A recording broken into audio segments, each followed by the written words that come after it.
John Hutchinson was born into dire poverty, with his family barely surviving. His father worked various odd jobs to make ends meet, but they were often left hungry. Such hardships were common among the poor in the late 1800s and early 1900s, and it often led to many individuals experiencing deep depression. John's family were no exception. Before John was born, the family experienced the loss of many family members due to the circumstances they found themselves in. Tragically, his uncles, cousin and 2 aunts all took their own lives. Some other family members were committed to an asylum. The family clearly struggled with persistent mental health issues. However, it would take a few more years before the pleas for help from the less fortunate were acknowledged. Growing up in such an environment must have been tough for John. He often sought solace by spending extended periods alone, a habit that began in his early years and became more frequent as he got older. Perhaps it was his way of trying to break free from his bleak surroundings, just for a little while. When John was 21 years old, he was hit by a horse and carriage. A panicked horse kicked John multiple times in the back and head. They thought this could possibly have contributed to his seizures he began to experience after the incident, but they were never diagnosed. He self-medicated with alcohol by drinking heavily. However, his seizures increased in frequency, eventually forcing him to quit his job in the coal mines due to the risk it posed, not just to himself but to his fellow workers. He eventually fell into labouring work, as it was the only other profession he knew, but due to his health he found it difficult to stay in one place for long. In the winter of 1904 he found lodgings at the poverty-stricken Chapman's Yard, Malt Mill Lane, Narrow Marsh, in Nottingham. He lived and worked here until he lost his job as a plate layer on the railways. Not knowing what to do now, he decided to join up, so he joined the Sherwood Foresters Regiment.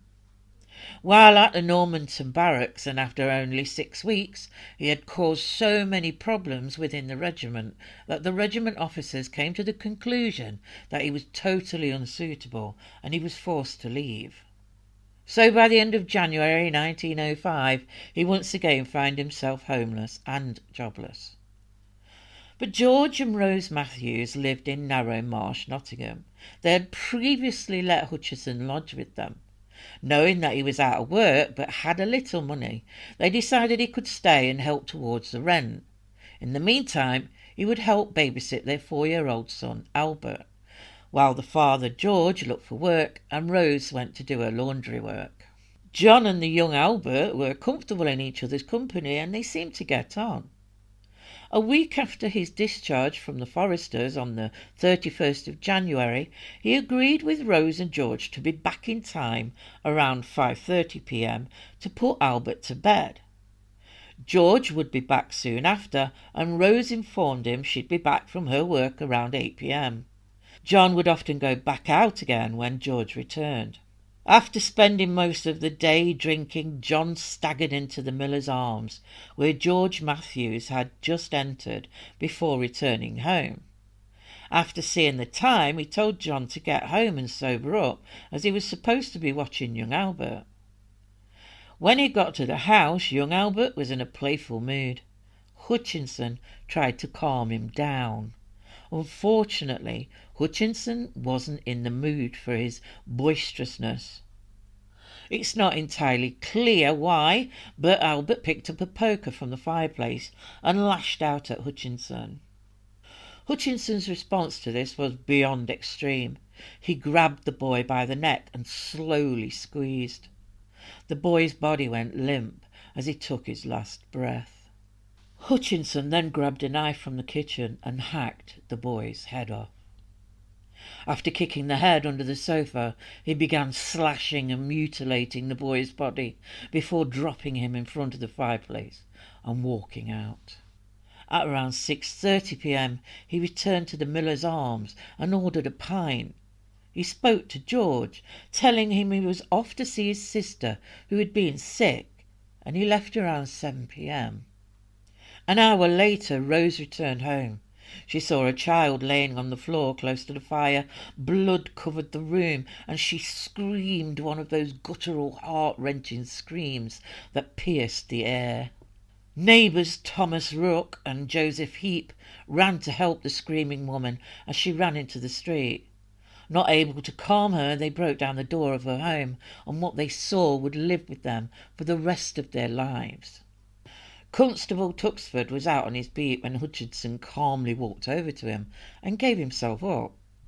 The constable knew nothing of the murder, but while escorting him to the station, he met Superintendent Parnham, who had been called out to the Matthews house. He went on to tell the constable what had happened. Both looking at Hutchinson, they took him to Leenside police station. After being formally charged, he was taken to the Guildhall. A dazed but calm Hutchinson didn't deny the charges against him. He seemed remorseless, showing little to no emotion.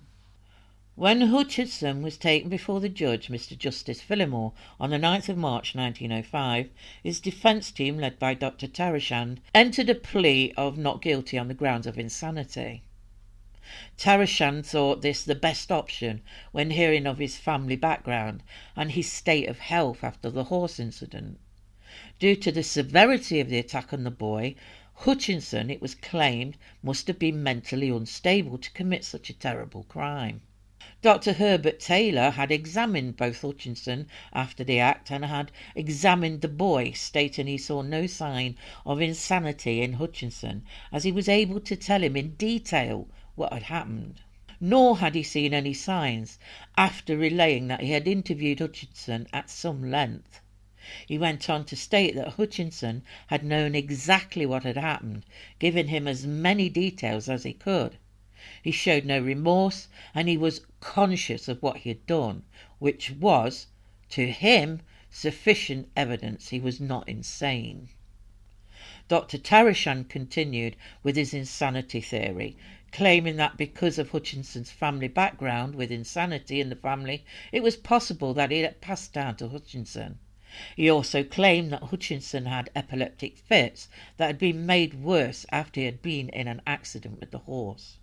This was also backed up by Dr. Edge after interviewing Hutchinson in prison. He agreed that the mutilation after was consistent with a type of insanity. It all sounded credible, and that could have been enough to get John Hutchinson off. But then came Dr. Powell, medical superintendent of the city asylum, and Dr. O'Kell, who was chief medical officer at Bagthorpe Prison, who had been observing and interviewing Hutchinson for the 5 weeks he had been in there. Their expertise in this area of insanity blew apart Dr. Tarashand's claim. In summing up, Mr. Justice Phillimore stated that insanity was a difficult condition to prove. It had to fit a certain criteria. That a man was sane if he knew the nature and quality of the act, if he knew it was morally wrong.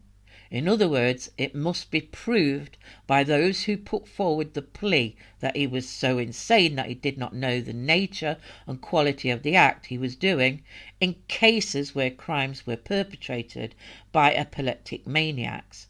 They were not conscious of what they had done. In this, the man remembered practically everything. There was no evidence that the prisoner had shown any clear signs of insanity. The jury took 20 minutes to agree with these points, and they found John Hutchinson guilty. Henry Pierpoint hanged him on the 29th of March 1905 at Bagthorpe Prison.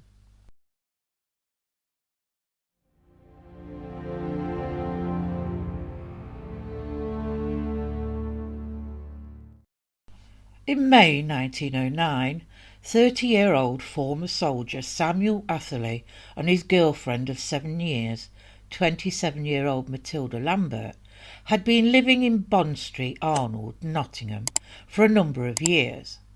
Matilda had 3 children, John 8, and Atherley's biological children, Annie 5 and Samuel 2. Although Atherley, a bricklayer's labourer, was already a married man, he had left his wife to be with Matilda. By all accounts, it was a tumultuous relationship. According to their neighbours, they were constantly arguing. Samuel, a highly jealous man, inexplicably started suspecting that his young daughter Annie was fathered by John Hutson, the brother-in-law of Matilda. The reason behind the suspicion remains unclear. However, it triggered an ongoing violent dispute between Samuel and Matilda. Sarah Watson, Matilda's sister, would go on to claim to others that Atherley was an extremely violent and jealous man, and she feared for her sister. Matilda left Atherley and stayed with her sister on more than 4 occasions. She confided in her sister that he would sulk for days, even weeks, without speaking to her, but she would always return to him. A few weeks before the murder, Matilda left once more, taking the children with her. She chose to move into a new home on her own and found accommodations at Robertson's yard in Arnold. It was reported that Atherley would frequently visit the house and eventually firmly planted his feet back under the table. But things didn't change, and Atherley's jealousy would become extreme. He once again accused Matilda of having an affair with a man called John Shelton. This wasn't the case, and Matilda had had enough. This time she was adamant that their relationship was over and Atherley must move out. On the 9th of July, the landlady of the house recalled Atherley and Matilda having another blazing row after she had told him he needed to leave. But he wouldn't go, and Matilda couldn't get him out of the house. The landlady saw him a little while later, cutting a stick in the yard, and told him he should be ashamed of himself for causing so many arguments. The next morning, around 7:30 a.m. on the 10th of July, another neighbour, Thomas Marriott, heard knocking and saw Atherley at Matilda's bedroom window. Atherley waved at him to come. At first the neighbour ignored him, but then he saw Atherley smash the window and he noticed what looked like blood. The neighbour ran, calling for help as he did so. He tried to get in the door, but it wasn't until Atherley opened the door that the neighbour could enter. His first sight was Atherley with his hand holding his throat. The neighbour helped him to sit and gave him a rag to stop the bleeding. As blood was dripping through his fingers, the concerned neighbour began to look for Matilda and the children. He called out for her. Not getting any reply, he went upstairs. What he found would live with him for the rest of his life.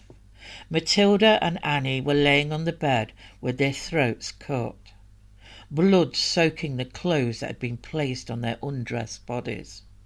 The 2 young boys were on a smaller bed. Their throats were also cut. Matilda and her 3 children were dead. After calling for the police and a doctor, the neighbour noticed a razor that seemed to have blood on it laying on top of the fireplace. This was promptly taken by the police as evidence. When the doctor, local GP Harvey Francis, examined the bodies, he noticed not only that the cuts had been done with some force, but that the heads, except the youngest, Samuel, had signs of being hit with a blunt instrument. But he was uncertain whether it was before or after their throats had been cut. They all displayed signs that suggested they might have been asleep when they had been struck on the head with a coal hammer, which was later found. The distinct shape of the hammer matched the wounds he discovered. PC's Lomas and Lowe arrested him, and on the journey to the hospital, Atherley admitted to the killings and that he had tried to take his own life. When the doctor asked Atherley what time he had killed his family, he apparently held up 3 fingers to indicate 3 a.m. After a delay, while a defence counsel was found for Atherley, the trial began on the 12th of November 1909. It was held before Mr Justice Pickford and a crowded courtroom. The defence team had little to go on. The only defence that could be used was insanity. But that was rejected as there was no evidence to support the claim. Dr Francis clearly stated to the court that he observed no remorse from the prisoner. Furthermore, The prisoner did not acknowledge the seriousness of his situation and had, on multiple occasions, dismissed it as mere jealousy. The prosecution, Mr. Ryland Atkins, jumped on this and stated that jealousy had been the cause of many murders, but it did not mean that person was insane.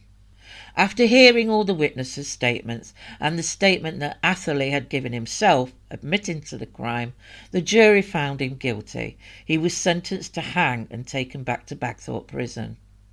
After a failed appeal, Samuel Atherley was hanged on December the 14th, 1909 at 8 a.m, the hangmen being Henry Pierpoint, assisted by Thomas Pierpoint. Thomas Greensmith. On July the 22nd, 1837, 35-year-old Thomas Greensmith would stand trial in front of Sir James Allen Park for the wilful murder of his 4 children at Basford in Nottingham. Widower Greensmith, a labourer, lived in Basford with his 4 children, John, William, Anne and Mark. They were aged 9, 7, 5 and 2. On the morning of the 5th of April, neighbours made a grim discovery. All the children were found dead. Their bodies were still warm. The house was empty, as Greensmith had dismissed the woman who assisted with the household chores the night before. Greensmith himself had also left the home at a very early hour, making his way to Lamley, where he was eventually apprehended.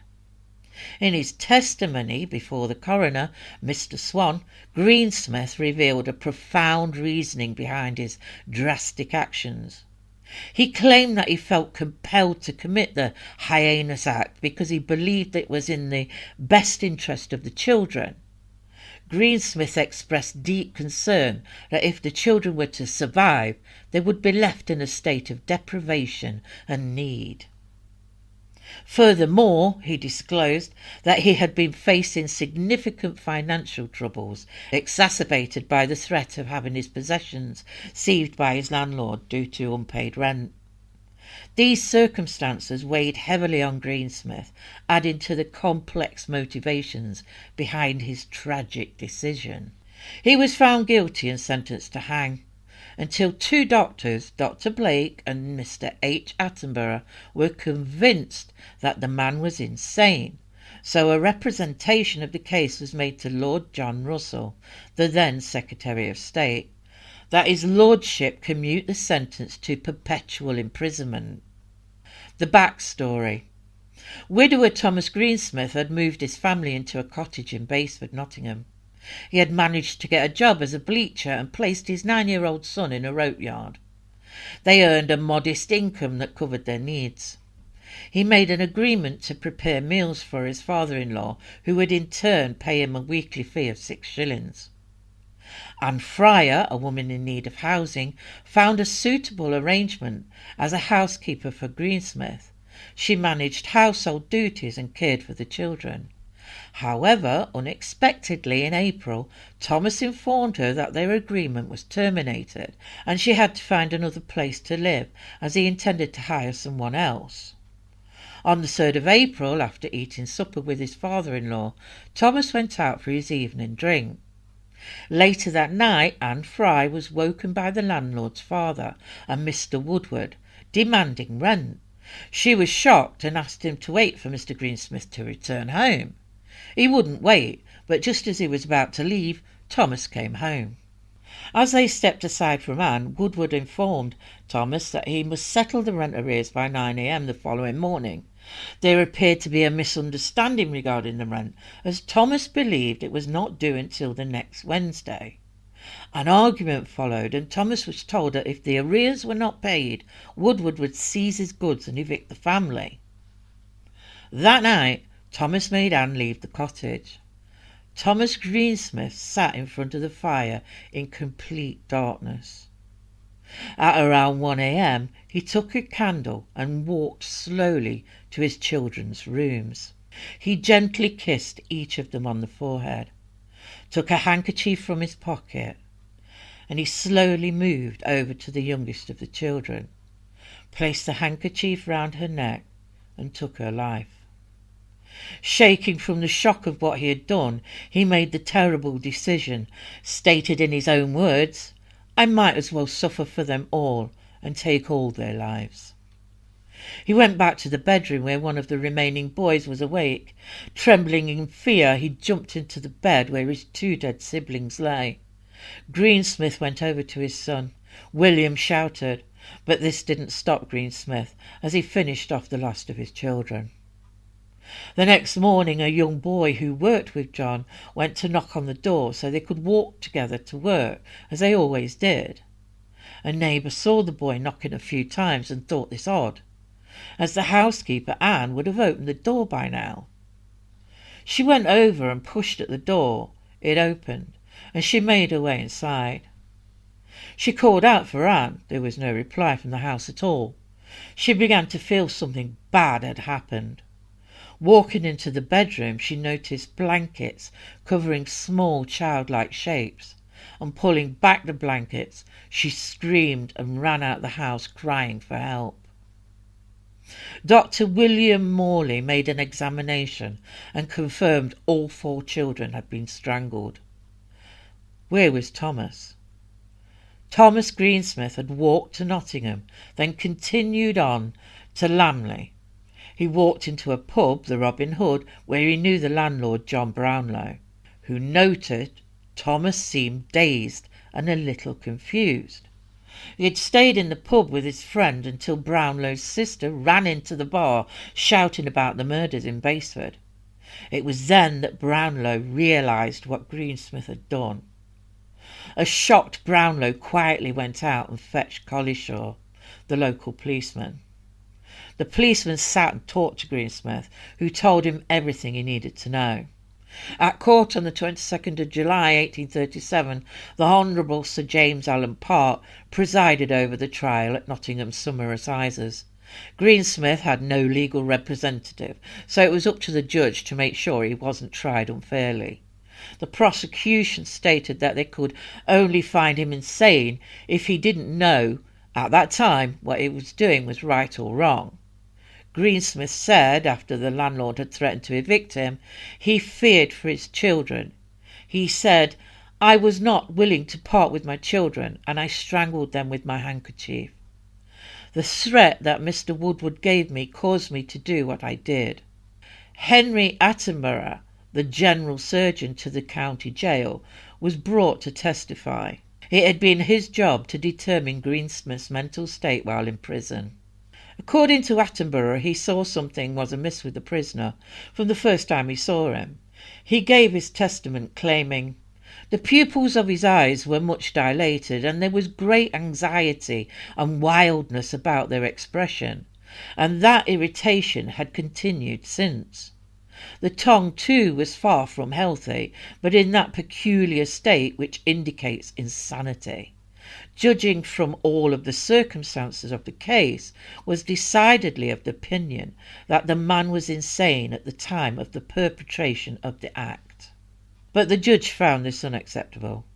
P.C. Wilkinson was put on the stand and told of the pair of boots Greensmith had taken off his son after he had died. Greensmith went on to sell the boots. This showed the court Greensmith had been aware of what he had done. After 12 minutes, the jury found him guilty and he was sentenced to hang.